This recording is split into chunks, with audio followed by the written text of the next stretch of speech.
Hi guys, good morning. Here with you today is Rachel Kinyas Ranera, and today we are having Festus in the house and our brother Mwongera, and today we are talking about hopelessness and anxiety. And considering we're in a pandemic season, I believe this has been something very important that we need to talk about. And before we start, I'd like to ask our own Festus to pray for us as we begin. Okay, let's pray. Our dear everlasting Father, we come before your presence this morning. We are humbled, Almighty, for this chance you have given us to come into your house, so that, God, we may have a discussion, Almighty Father, King of all the glory, around hopelessness. And I pray, King of all the glory, as we conclude this session, Almighty Father, we shall have come up with answers, with some solutions, Almighty Father, that we can offer to the society, so that people may live in a healthy lifestyle, Almighty Father, free from hopelessness, free from any thoughts of suicide, everlasting God, so that, Almighty Father, we shall be all productive for the glory and honor of your holy name. We bless your name, and we ask you, God, to be with us as we start till the end, for the glory and honor of your holy name. In Jesus' name we pray. Amen. Okay, so I would like to encourage you all from the book of Philippians chapter 4, verse 6 to 7. And it reads, "Be anxious for nothing, but in everything by prayer and supplication with thanksgiving, let your request be made known to God, and the peace of God, which surpasses all understanding, will guard your heart and mind through Christ Jesus." So in light of our topic today, I hope that is an encouraging word for you this morning. And as I've said again, my name is Rachel Kinya, and I'd like my fellow friends here and brother Mwongera to tell us a little bit about themselves before we proceed to the topic. Dr. Mwongera? Okay. Thank you so much. I'm happy to be with you, and especially to talk to the youth during these difficult moments when everybody in the world is faced with this epidemic, COVID-19. Yes. And also to speak in a way that is going to encourage us. I would start by saying my name is George Mwongera. Yes. I'm a clinical psychologist, and I work at Kenyatta National Hospital. I'm the end of psychological services. And I'm also in private practice. I'm an elder in Ruaraka Methodist Church. Yes. I'm also a preacher in the Methodist Church. I'm a father of an adult and a teenager. I'm also a husband. Yes. And many other titles in the community. Yes, and I'm glad to be with you. Yeah, and even to speak to the youth. Thank you very much. Thank you for the invitation. Yes. Festus? Okay, thank you, Rachel. My name, let me start my name. I'm Festus Mweti, a member of Methodist Church Ruaraka. Yes, I'm a Methodist. And also I happen to, by grace of God, to be serving as the Vice Chairman of the Youth Ministry. And then again, I work with Pesa Transact Limited, by grace as an account manager. And also I've done study in KU. I'm a sports scientist. That's my area of specialization. Yeah, and I have passion about counseling people, seeing people prosper, do well in life. Yeah, so I'm glad to be here today with you. And I hope it will be a great interactive session between us all as we come up with what we are here to discuss today. Thank you. Thank you very much. So I'm happy to be here with you this morning, and I believe we can go straight ahead to what we wanted to address, and that is hopelessness, anxiety, and the problem of joblessness right now. So first of all, I'd like to ask Dr. Mwongera to explain to us what is this concept of hopelessness as we talk about it. Okay.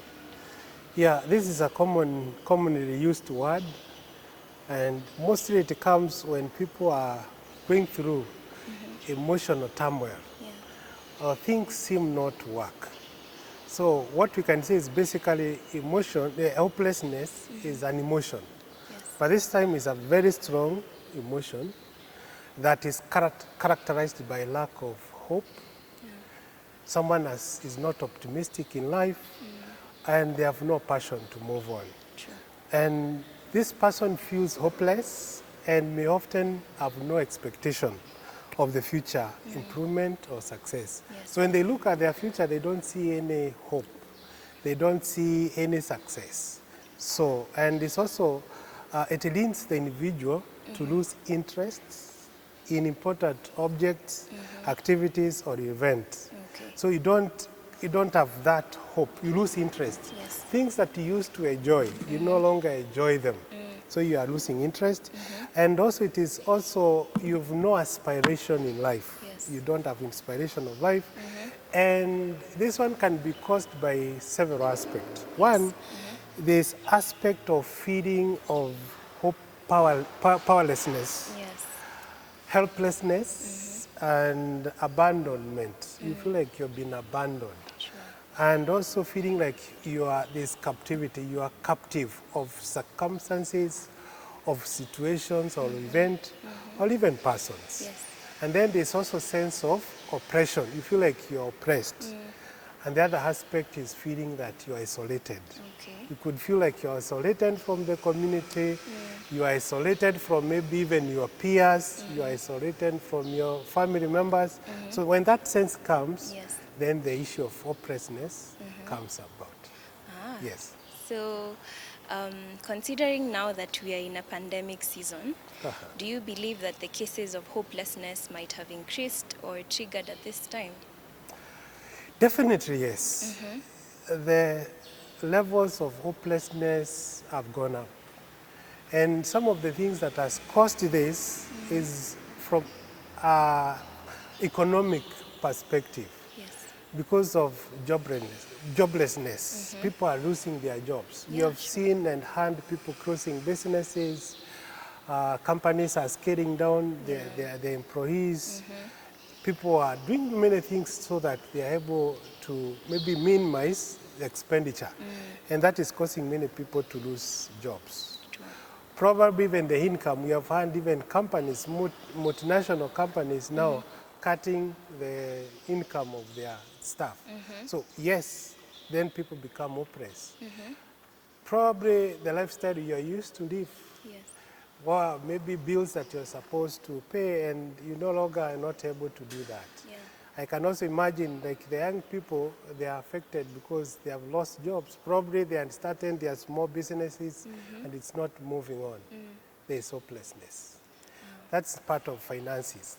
Then in terms of social life, people have been cut off from other people, family members, like the sanctions that we're having. Maybe you have not seen your family members for long. You're not able to have that physical contact with the family members, friends. That also can bring hopelessness. Yeah. So, what can you advise us as young people with these current problems and challenges we are trying to overcome, and also how to be able to deal with this hopelessness? Because it seems like it's inevitable at some point. So how would you advise us moving forward as a clinical psychologist? How do we deal with this? Okay, just even before we go to that, it's also good for people to understand more about hopelessness. Yes.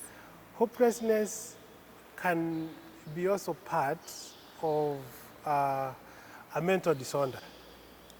Yes, it can be part of a mental disorder.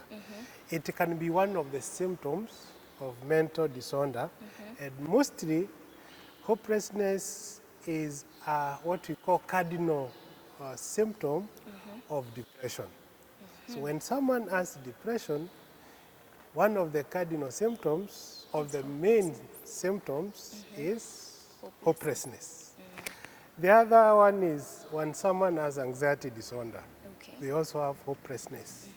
When someone has bipolar mood disorder, or they have schizophrenia, or they have a history of alcohol and substance abuse, they also can have hopelessness.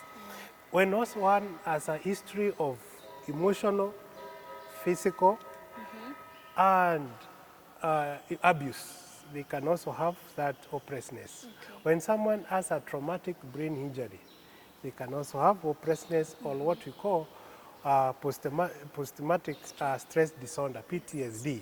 It's also, they can also have hopelessness. So people should understand that aspect, that hopelessness cannot only be caused by situations, but it can also be part of a mental disorder. Okay? So having known that, then we can be able to know some of situations that may cause hopelessness. What are some of those situations? One of the situations is when you feel alone and abandoned. So there's that sense, you feel like nobody, as I've explained to you, especially with the restrictions of travel and all that, and probably you feel people are not out, they are not reaching out to you. You may feel that sense of loneliness. Then life may seem to be out of control. You feel like you're not in control of your situation. There are things, maybe you want things to move in a certain way. I believe each one of us and plans of the year, 2020, I remember that song, that 2020, people had dreams of what to achieve. And then all of a sudden, things seems to be out of control. Yes. You also don't see a purpose. You know, for you to be fulfilled, you must have a purpose. And that someone said, purpose-driven life. So when we miss that sense of purpose, why am I here? Why do I exist? So if you miss that, you don't feel the purpose of living, then sense of hopelessness sets in. So the other thing is grieving of a loss. When you've lost something so dear to you, and losses can be many things. You can lose a relative, a family member. You can lose job, as you mentioned. You can lose a pet. You can lose maybe employment and many other things. So when there's loss, then hopelessness sets in. Something also when you have done something wrong, that brings the sense of guilt. You feel guilty. Why did I do this? So when there's that guilt, you feel you've done wrong, then you can start having the sense of hopelessness. The other one is deeply wounded by someone. And this is where young people are coming in. Relationship. You are in this relationship and it was blooming and you are and then all of a sudden, the relationship is not there. So you start feeling now the sense of hopelessness. Then being pulled in the wrong direction. This comes because of peer pressure. Because I believe most of the young people, because of their state or what we call developmental stage in life, what matters to them is sense of belonging. You belong to a peer group. And unfortunately, if you get yourself into the wrong peer, probably you are Christian, you have your values, and the group that you are associating with, they are going the wrong direction. So that pull can cause hopelessness. The other thing is you are hooded or you have a lot of fear. And fear can be because of so many things. But we always say fear is a result of unknown. You are fearing the unknown, the future. So when you have fear, a lot of intense fear, that situation can cause hopelessness. And then when it looks like defeat, you have tried your best and nothing is working. So you have that sense of, I cannot move. I am defeated. That can cause hopelessness. So those are situations that can cause hopelessness. Something also that people experiencing hopelessness may make some statements. This is how you know. Statements like, my situation will never get better. That statement, when you hear someone saying like that, that tells you that person is hopeless. I have no future. No one can help me. I feel like giving up. It is too late now. I have no hope. I will never be happy again. Those statements indicates hopelessness. Yes. Okay. So I think because of that, this an aspect, a prayer that will guide us so that I can answer your question. We call it the serenity prayer. Serenity The prayer. serenity prayer. And the serenity prayer says, God, grant me the serenity to accept things I cannot change. Courage to change the things I can. And the wisdom to know the difference. So, what is serenity? Serenity is the state of being calm, peaceful, and untroubled. Yes. So, when you have that state of mind, of calmness, now you're able to accept things that you cannot change. True. Like what we have explained, the situation of COVID-19. Yeah. You have been laid off. Can you change that situation? No. You had your business. Probably you're closing, you've losses. Can you be able to change that situation? No. Probably you don't have enough money as you expected. So that sense of knowing that where I am now, I cannot change. I need now to cope with that situation. Yeah.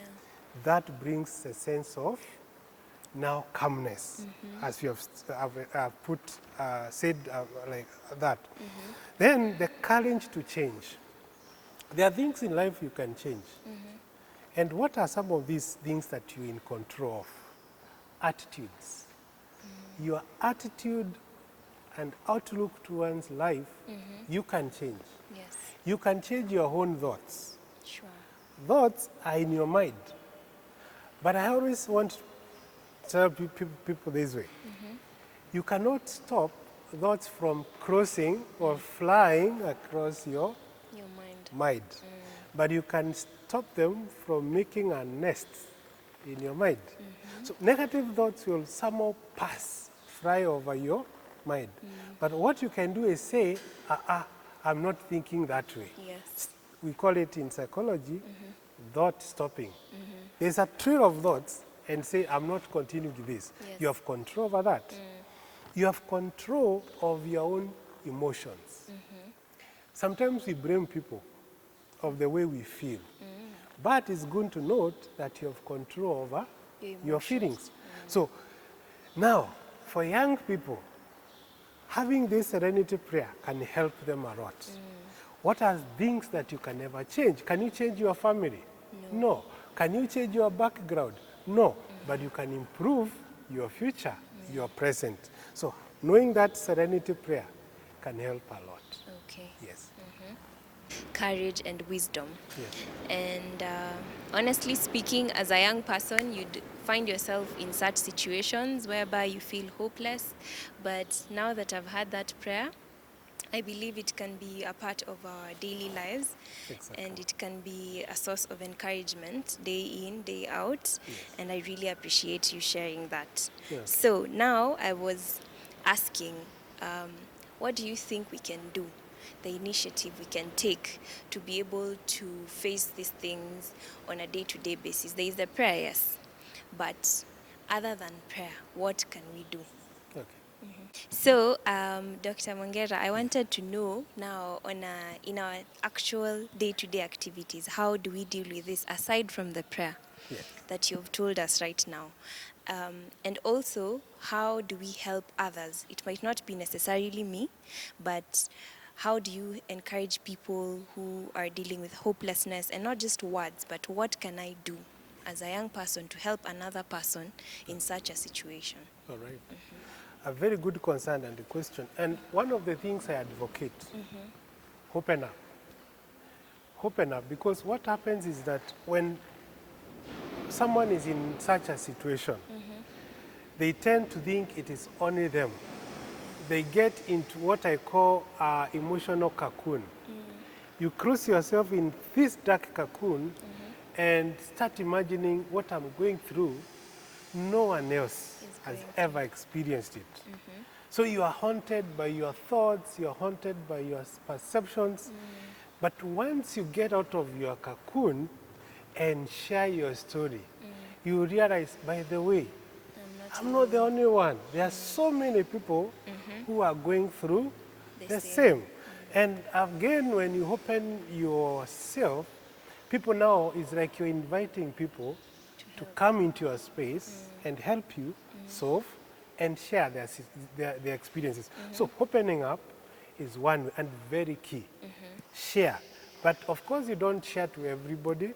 You have people who you trust, people who you can rely upon, then you can be able to open to that. Yes. Again, also, you have specialists, we have professionals, we have counselors, we have psychologists, people who have the training on how to help you. Yes. So that is one thing, opening up. Yes. Yes. Okay, Rachel, something has come to my mind. And now, doctor, I want to ask you something. Okay, based on my experience, I think back in high school, you know, there are some people based on temperament, those doesn't open up. They might be feeling deep down something is killing them. Yes. But talking it out, or even you realizing, it might be a big deal. So sometimes you find that people are hopeless. Like men, they have this tendency of saying, I'm fine. Things are really killing them down there. But they say, I'm fine, I'm fine. So I'm asking, what are, based on that, you are a specialist on that, based on that kind of experience, how would you approach to know the earliest signs of hopelessness? Because these people, they have that tendency of hiding it. And now you want to help them. Which approach can you take to realize maybe something is wrong somewhere with these people? Okay. Yeah, that's a very pertinent question. Because you've talked about the way we are socialized, especially male or men. Depending on cultures, men have been socialized. They don't share, don't open, don't show your weakness. So even when they get into such their situations where they have come to the end of themselves, they are not able to open up because to them, sharing is a sign of weakness. The other thing is what you call a personality traits. We have personality traits. We have introverts, we have extroverts. Introverts, they keep to themselves. They are not outgoing, they don't talk too much. Extroverts, they can say anything and just pour out. Introverts, before they speak, they think. So introverts speak their mind. They are communicating what they are thinking. Yes. But extroverts, they will just speak what comes into their mind. So what are the signs you can see? One is withdrawn. Someone becomes withdrawn. The other thing is, as I said, lack of interest. Someone who was outgoing, enjoying things, going for movies, fellowships, all of a sudden they are withdrawn. That's another sense. Statements which you have said, mi sioni nikitoboa hapa. So negative statement about life is another sign. So another thing is someone being so pessimistic. Pessimistic is in the sense of they will never see anything positive in life. Even if there are so many achievements they have done, they will always see the negative part of it. So these are signs you can tell someone is having hopelessness. And again, also I mentioned hopelessness can be a symptom of depression. So that also could be a pointer. This person is having a mental disorder. So if someone is having a mental disorder, that's the time when someone needs to go for help. They go for psychotherapy, and again, if depending on the severity, then they can also need medication. Yes. Okay. Based on that, you have said sometimes people think that maybe opening up or sharing their feelings is a sign of weakness. Now, what would you advise so that we can change our perspective based on this kind of feeling? So to realize that maybe when I'm feeling hopeless, maybe because of grief, job loss or anything that happened to me, it's not a sign of weakness opening up and sharing what you are feeling so that, or even seeking more guidance on dealing with this kind of feeling which is very dangerous. Okay. One, I'll say about socialization. This also goes to parenting skills. For those of us who are parents, we have the young ones, the young adults. Please encourage them to share, especially the males, the boy child. True. From the word go, let them know sharing your weakness, sharing your difficulties is not a sign of weakness, it's a sign of strength. They should be encouraged to look out for help Yes. when they come to such situation. So parenting is very important. The other thing is having this aspect of, I see it mostly with young people. The word no is not in their vocabulary. Sure. You see a girl or a boy and you expect that they are going to say yes. No. Expect in life, there are times you'll be told no. Accept and move on. Yes. Not every, and I know also it is also coming from us, the parents. Most of us, when we were being brought up, we were brought up by a certain kind of parents. They were very strict on us. And we went through a lot of difficulties in our childhood. So when now we have our children who are now young adults and teenagers, we said, I will never let my children go through what I went through. That statement, we forget that what we went through, the difficulties that we went through, made us to be what we are.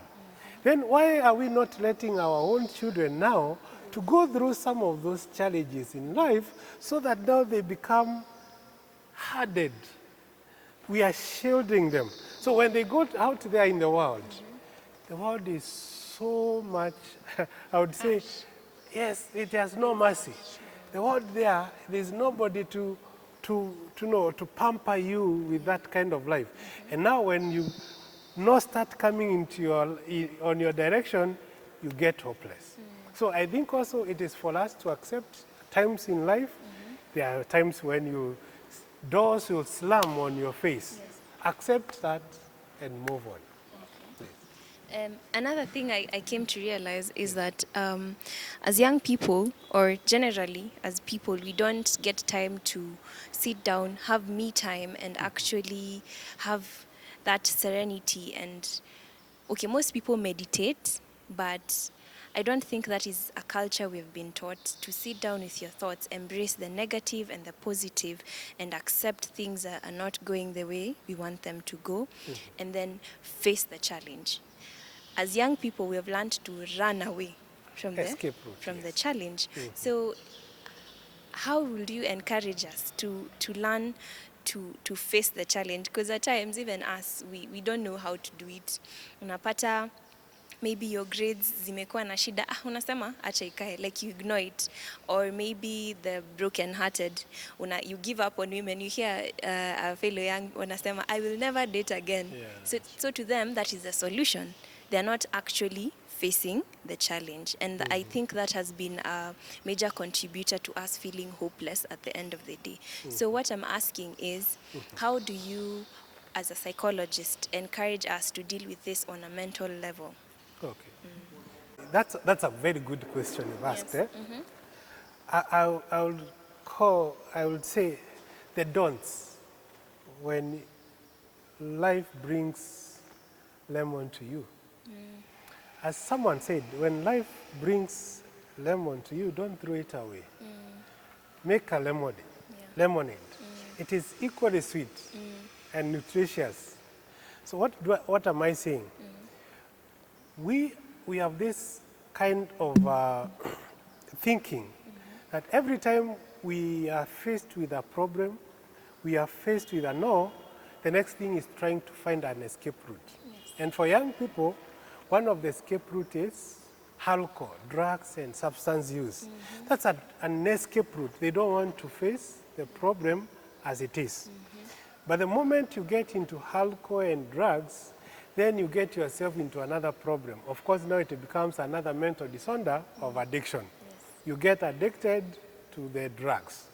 Now it opens another doors of problems and that. So never go that way of drug addiction. The other thing is when now you withdraw. you cover yourself, you don't want now people to know that you're going through that, then we've said, please share. Share what you're going through. Don't think you are the first person to go through what you're going through. And the other thing, and I always say, even in my profession, spirituality. Yes. Spirituality is now when you have a sense of there's a higher power. To us who are Christians, we believe in God. And how does it bring in, how does it help us? When you have that sense of spirituality, you believe in a higher power. It means when I come to the end of myself, there's a higher power who can help move on. We have different, we have examples in the Bible. When people come to the end of themselves, a very good example is David. David was faced with a Goliath.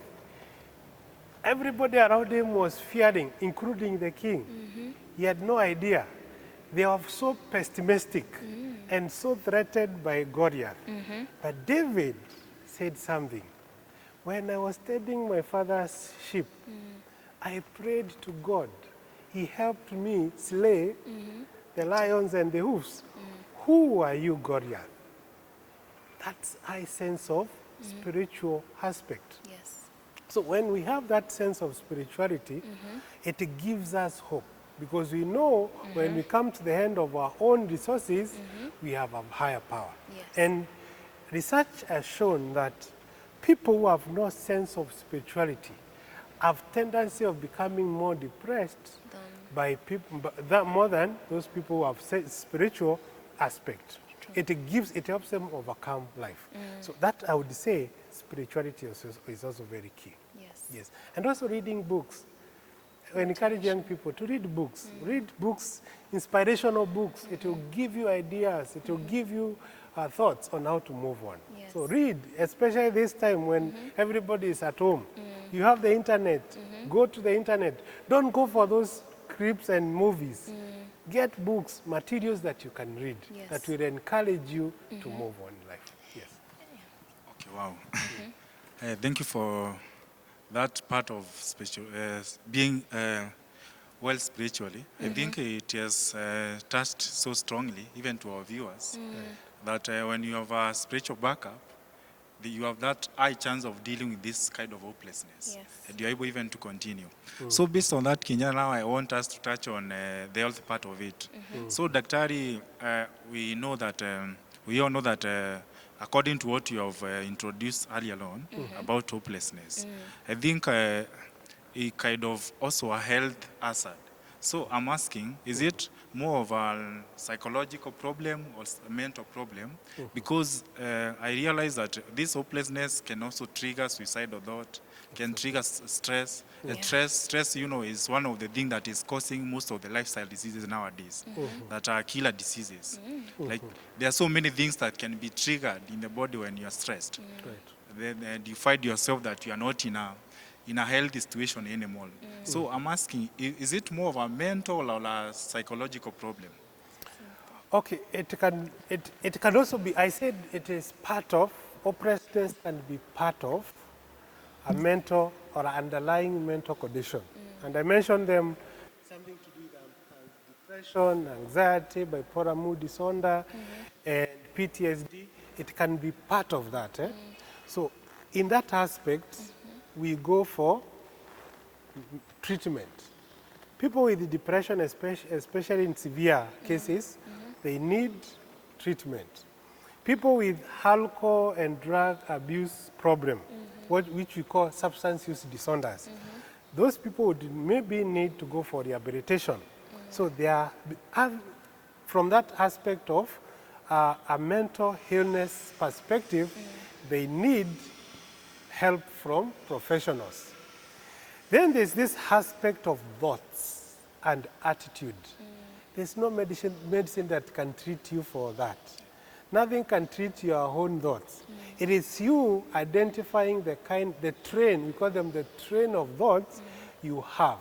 And then adopt a new way of Thinking. thoughts. It is also part of behavior. We always say in psychology, you can learn behavior, you can unlearn a maladaptive behavior and then rerun a proper behavior. So when you are taken through that, there are behaviors we have gotten into, which now we can be helped to unlearn them and rerun good New ones. behaviors. So it's also that we call psychotherapy. So that can also be handled at that point. Yes. Then there's that sense of spirituality. That's now when we connect with the pastoral team. We have pastors, we have elders, the parents are there to help us regain that sense of spirituality. So if we are able now to approach in all those different perspectives or ways, we can be able to overcome hopelessness. Yes. And one thing I'd like to add to that is that being in a generation whereby we've grown with social media, Yes. we end up comparing.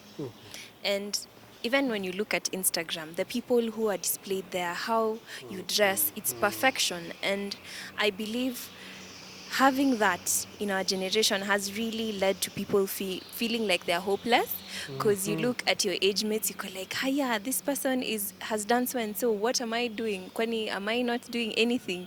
Or you start feeling like the little things you've done are not significant, because what is out there is posing a challenge to who you are as a person. So for me, what I'd say, I'd encourage young people to learn to embrace the steps they take. The little steps you take really matter, because at the end of the day, your journey, my journey is not the same. Your Exactly. purpose and my purpose is not the same. Yeah, and I believe we need to learn to embrace positivity in our day-to-day activities. Exactly. What you have said is very right. What we see in social media, sometimes it can be deceiving. Yes. Because I believe people will post and show things which in most cases even they are not theirs. Maybe true. Probably they have taken huge loans they are servicing for them to parade what they are seeing. So walk your journey. Learn to walk your journey. True. What you have. There's a verse in the Bible that says, godliness with contentment is great gain. Learn to be content with what you have. Yes. But the Bible does not encourage that you don't become ambitious. Yes, it is good to be ambitious. It is good to plan ahead, but first enjoy what you have. Be content with the kind of life you have. And know life is a journey. Yes. You don't walk a journey in one step. A journey is a journey made of many steps. Yes. So each day at a time. Learn to enjoy and be content with what you have as you plan to have Yes. your future. Because in most cases, even us who are in the adult stage, we have lost a lot. We have not enjoyed our journey. When now you have everything, you don't enjoy. Because you lost the time when you could have enjoyed, you lost that opportunity. Now you have everything, now you have those medical conditions that are coming in, and now you are told, please don't eat this, don't do this, don't this, and you've lost the joy of life. So be contented. Enjoy what you have, Yes. but then look forward, plan. And I think that brings the issue whereby we need to learn to appreciate success Yes. ya watu wengine. Because yes, your journey and my journey might be different. You'll get there before me. But if I don't appreciate you and have that happiness with you, and then I start feeling like I'm not enough, it leads to envy and it leads to so many negative thoughts, Exactly. which might be bad for us. Exactly. So I'd say we also learn to have joy with other people as they grow, which will help us grow as well. Because look at Festus here. If he starts a company, I might get a job there. Exactly. So if I am happy for him, it's better than feeling jealous and negative about him. And I believe that will be very important in this journey of being hopeful and positive. Exactly. Exactly. Yes. Okay, based on that, Yes. let's say, for example, Kenya started very well in life. She got a well-paying job. And then all of a sudden, the company is maybe closed down or she has been laid off. Then, okay, I think we can call that setback. Kind of a setback and also there's some also pressure to achieve. Maybe the colleagues are doing very well. They are driving those machines out there. But for her, she's striving to reach there. But it's taking a lot of time. So would you say those are also causes of hopelessness? And if they are, what would you advise the young people to do so that they can avoid those kind of things to drawing them to hopelessness? Okay, for those who are getting into employment, save. Number 2, save. Number 3, save. Yes. The first day you get that appointment letter, start preparing for your retirement. You may have the 30 years ahead of you, but that first day, prepare for retirement. And how do you prepare for retirement? Start having a saving plan. How do you save the small resources you have? Because I'm seeing most of the young people, the moment they get employed, now they start thinking of, as I said, machines, big cars, living in those fancy houses, estate, where you're paying a lot of money, yet you've just started getting employed. You want to compare yourself to a mzee who has been working for the last 40 years. He has saved, he has invested, and now you want to compare and live his life. Start big, small, a bed sitter for you. You don't have a family. Start with a bed sitter. Yes, don't go for 3-bedroom. What for? For not. So, And you're living alone. yeah, and you're living alone. The rest of the rooms, you have rats and the cockroaches to share with you. Get that bed sitter. From there, plan. Do you have a retirement plan? Probably you're in a profession, but there are those side hustles you can have. Probably you wanted to start a business, farming somewhere, you have a painting, you are good in painting. Do those things. Develop yourself in that. Yeah. Don't be quick to do things that will cause you a lot of strain in life. So save, save, save. And then, as I said, be content with what you have. And I'm also seeing, I know someone made a joke the other day, that young people, when they go to the university, they want to do procurement. Because there's a lot of money in the government. But I won't tell you, someone who acquires wealth in an appropriate way is compared to a chicken or a hen that sits on eggs that does not belong to it. The moment they hatch, they fly away. That's what happens with ill-gotten money. You will see as if you have it, but soon it will fly away. Yeah. We have seen cases. So that small salary you have, be content with it, plan for it, save, invest for your future. Yes. On the line of thought, it seems that sometimes when you're feeling negative thoughts, they are already chipped in your mind. Sometimes you can choose not to and embrace a new way of thought. Yes. So would you say that majority focus on what they can control?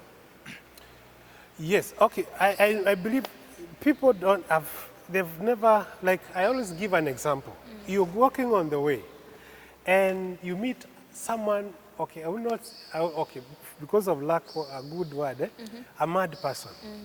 And this person calls you a dog, all those dirty names, unprintable names. What would you do as a normal person? You walk away. Just walk away and probably even smile at that person. Suppose you go home and your brother or your sister or your cousin calls you the same words. How are you going to react? You'll be offended. You'll be offended. You even try to fight back. So you chose to ignore the madman. But Here you are saying no. Ama ni kwa sababu ya jana. It's because of yesterday. So you start, you know, that's why I always tell people you have control of your emotions and thoughts. You ignored the first one, then it means also you have the capacity to ignore the second. yes. But you blame them. Ni amenifanya hivyo. He has provoked me. She has provoked me. So what you're saying is right. Learn to get in control of your thoughts and your actions. And then you'll minimize chances of hopelessness and depression. Like the session.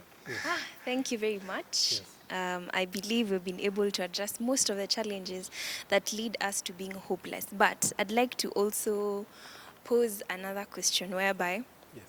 as young people, maybe we don't live a balanced life. Not even young people. I've found even when I'm dealing with my parents, my mom, they don't exercise. And I believe for you to have a balanced life, you have to address your physical, emotional, psychological, and spiritual life. Right. So can you tell the young people how that is important in living a Yes, balanced life? yes. Balancing life, physical exercise, very key.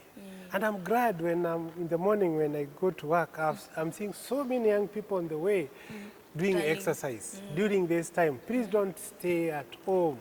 Go out, do exercise. But even as you do the exercise, as you come together as young people, be aware of what kind of company that you keep. Yes. Because I believe and strongly suspect, even among those groups that are exercising, somehow they may have even drugs, Yes. exchanging hands, and other kind of unfortunate behaviors. So even as you go out there to exercise, please be mindful of the company you keep. Yes. Exercise, very important. Mental also, having a good mental health is also important. True. Meditate, those who are able to do it. Go for fellowships. Sing, those who know how to sing. It helps you to cope with the Stress. current situation. So very important. Yeah. I have a closing remark. Yes. Yes, closing remarks, and this is very key. And this, I've quoted someone called Balba. She's, if you Google, you'll get it in my slides. Yes. She said very strong ones, and this can go to the young people and whoever is listening and watching. Yes. Do not fear failure, but be terrified of regrets. Giving up is the birth of regrets. The other thing is, reality of life is that we hear more no's than we hear yeses. True. And we will fail a lot in life. Doors will be slammed on your face. Do not be afraid of no's. Be afraid of the possibility of a yes that you prematurely destroyed because you decided to quit before the clock strikes 12. That's a very powerful quote. Thank you. Yes. Thank you so much. Thank you very for much. inviting me. And as you've heard, that we do not live a life that we don't embrace no's and do not fear failure, because regret is worse than failure. So with that, I'd encourage you all to be positive, to be hopeful, and to embrace a life that has a positive outlook generally. And also, as we do this, let's remember to pray to God to give us the strength, because at the end of the day, we serve a supreme being who can give us the strength that we cannot bear at certain moments. So, Dr. Mwongera, you'd find that in most situations whereby people are depressed, they're told, talk to someone. And as you've said, talk to someone. What are the platforms that you would say are available for young people to call or text someone who they can talk to when they feel like they are hopeless or they are suffering from any kind of mental problem? Okay. Yeah, as I said, I'm in also private practice, and we have a clinic and a mental health facility. It's called Nairobi Mental Health Services. We are based at Upper Hill, KMA Center. And when you come to KMA Center, suite 502, you'll meet us there. We also have an office there, a counseling center. I also coordinate with other professionals, psychiatrists, and any other people that are involved in mental health. Yes.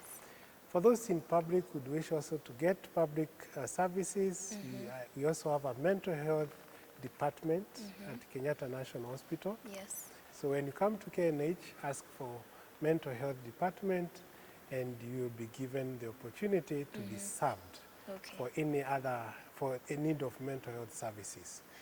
Probably I can also share my number. My number is 0721 443867.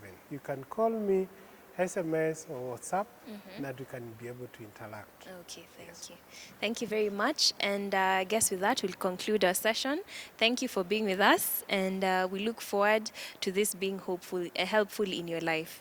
Thank you. You've heard the conversation. And at Ruaraka MCK, we want you to interact with us. You've learned that it's so important to open up and to share what you go through. It's part of self-care.